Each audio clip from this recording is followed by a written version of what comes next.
आज हम 10 विज्ञान और 10 ही इतिहास के क्वेश्चन करेंगे और ये प्रक्रिया हमेशा चलती रहेगी 10-10 क्वेश्चनों की। तो शुरू करते हैं। मनुष्य के कानों में कितनी हड्डियां होती है? तो पहला क्वेश्चन है, मनुष्य के दोनों कानों में कुल कितनी हड्डियां होती है? तो मनुष्य के एक कान में 3 हड्डी होती है, तो दोनों कानों में 6 हड्डियां हो जाएगी। और ऑप्शन नंबर ए आपका सही हो जाएगा। मनुष्य के दोनों कानों में 6 हड्डियां होती है। दूसरा क्वेश्चन है, मानव रक्त का पीएच मान कितना होता है? यानी मनुष्य के खून का या फिर रुधिर का या रक्त, तीनों एक ही चीज़ होती है, केवल शब्द में भिन्नता है। तो मनुष्य के रक्त का पीएच मान कितना होता है? ऑप्शन नंबर ए 4, बी 7, सी 7.35 और डी 10। तो ऑप्शन नंबर सी आपका सही हो जाएगा, 7.35। और इसको हम 7.4 भी लिख सकते हैं।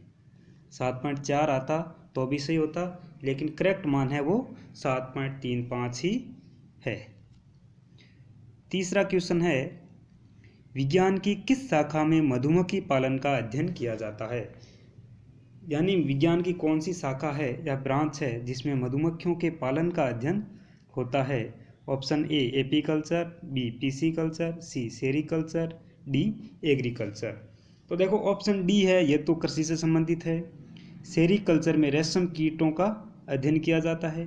पीसीकल्चर में मछलियों का अध्ययन किया जाता है, यानी मछलियों के पालन का अध्ययन पीसीकल्चर में होता है। तो आपका ऑप्शन ए बच गया, एपीकल्चर, जिसमें मधुमक्खियों के पालन का अध्ययन किया जाता है। अब चौथा क्वेश्चन है, सूर्य और तारों पर ऊर्जा का स्रोत क्या है?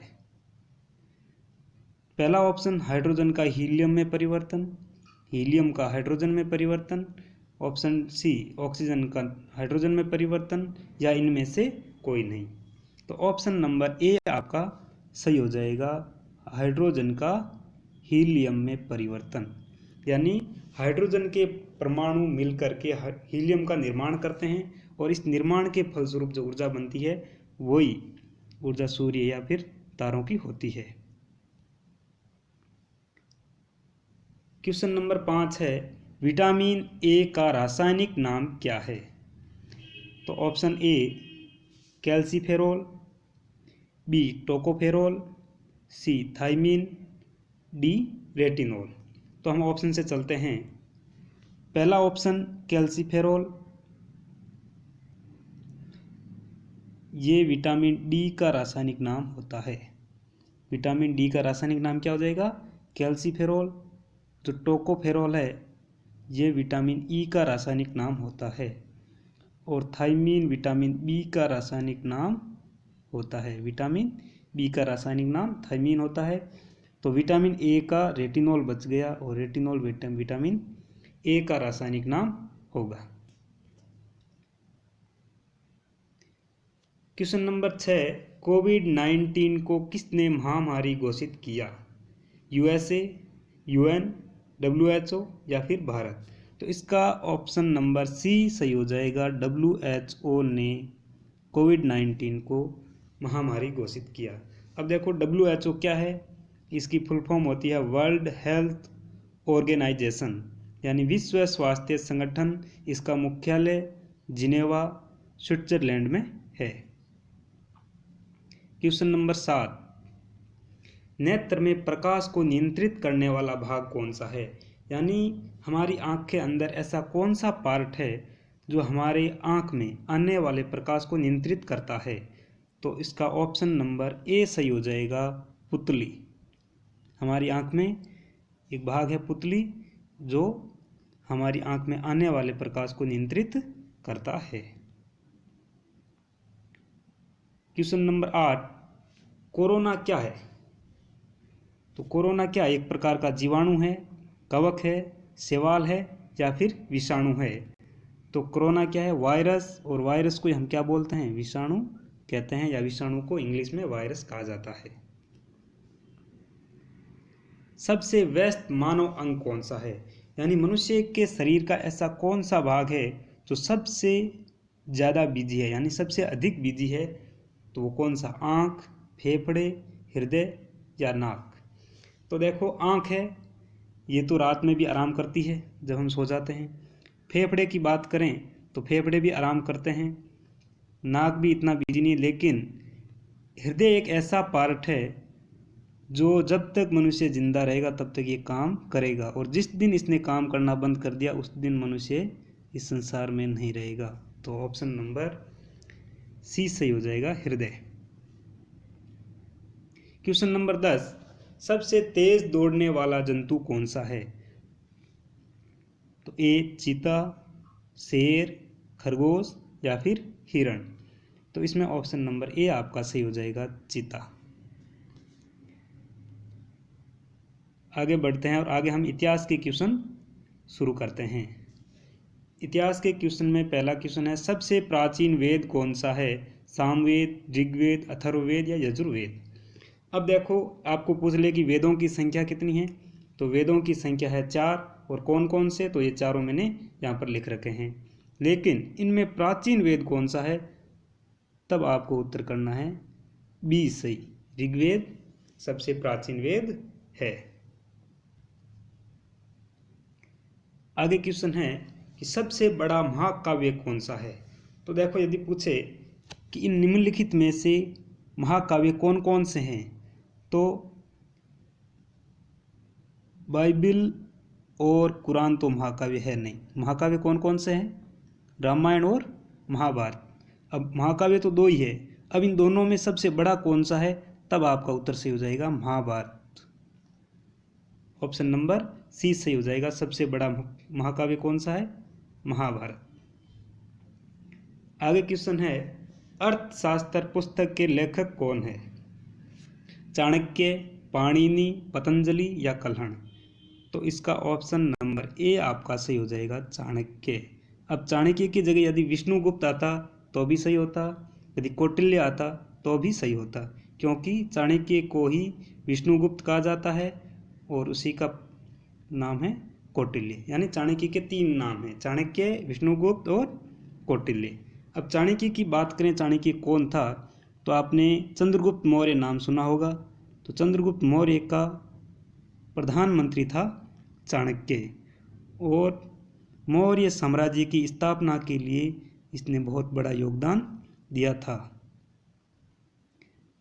आगे वाला क्वेश्चन है, सैंधववासी मिठास के लिए क्या प्रयोग करते थे? यानी सिंधु घाटी सभ्यता के जो लोग थे वो मिठास के लिए कौन सी चीज़ को काम में लेते थे?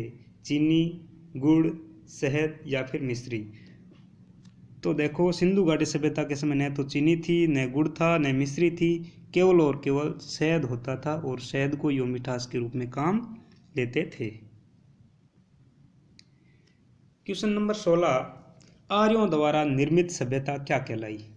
यानी सिंधु सभ्यता के बाद में एक सभ्यता आई और उस सभ्यता का विकास आर्यों ने किया था। तो आर्यों ने जिस सभ्यता का विकास किया था उस सभ्यता को किस नाम से जाना जाता है? तो आपका ऑप्शन नंबर 1 सिंधु सभ्यता, ये तो है नहीं, हड़प्पा सभ्यता, ये भी नहीं है, वैदिक सभ्यता। तो ऑप्शन नंबर सी सही हो जाएगा, वैदिक सभ्यता।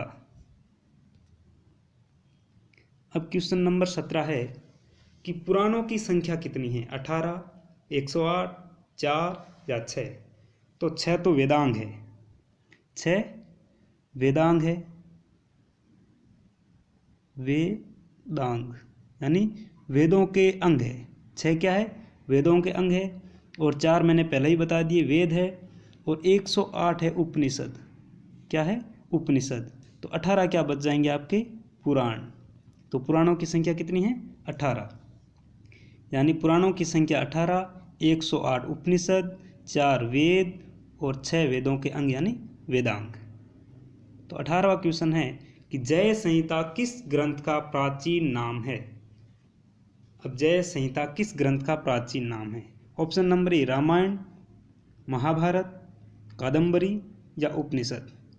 तो जय संहिता महाभारत का प्राचीन नाम है। पहले महाभारत का नाम जय संहिता हुआ करता था। अब यदि आपको पूछे कि सबसे बड़ा महाकाव्य कौन सा है और उसमें ऑप्शन दे दे रामायण, कादंबरी, उपनिषद या जय संहिता, तब आपको उत्तर करना जय संहिता, क्योंकि जय संहिता और महाभारत एक ही है। मनुष्य ने सबसे पहले किस जानवर को पालतू बनाया? यानी मनुष्य ने सबसे पहले कौन से जानवर को पालना शुरू किया था? ऑप्शन ए कुत्ता, गाय, बिल्ली, भैंस। तो इसमें हो जाएगा आपका ऑप्शन नंबर ए सही, कुत्ते को सबसे पहले पालना शुरू किया था।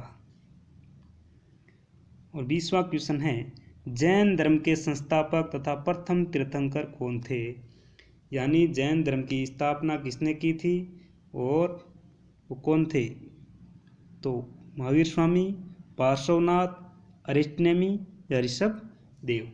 तो ऑप्शन नंबर डी सही हो जाएगा, ऋषभ देव। ऋषभ देव ने जैन धर्म की स्थापना की थी और ये पहले तीर्थंकर थे। तो जैन धर्म में टोटल 24 तीर्थंकर हुए थे। कितने हुए थे? 24 में ये सबसे पहले थे और ये महावीर स्वामी अंतिम थे। 24वें तीर्थंकर कौन थे? महावीर स्वामी। 24वें तीर्थंकर थे महावीर स्वामी। महावीर स्वामी हो जाएंगे 24वें तीर्थंकर और ये पहले तीर्थंकर थे। यानी महावीर स्वामी के बाद में कोई भी तीर्थंकर नहीं हुआ था। तो आज के हमारे 20 क्वेश्चन यहाँ पर पूरे हो जाते हैं और इसी सीक्वेंस को आगे बढ़ाते हुए मैं कल आपसे इसी समय वापस मिलूँगा।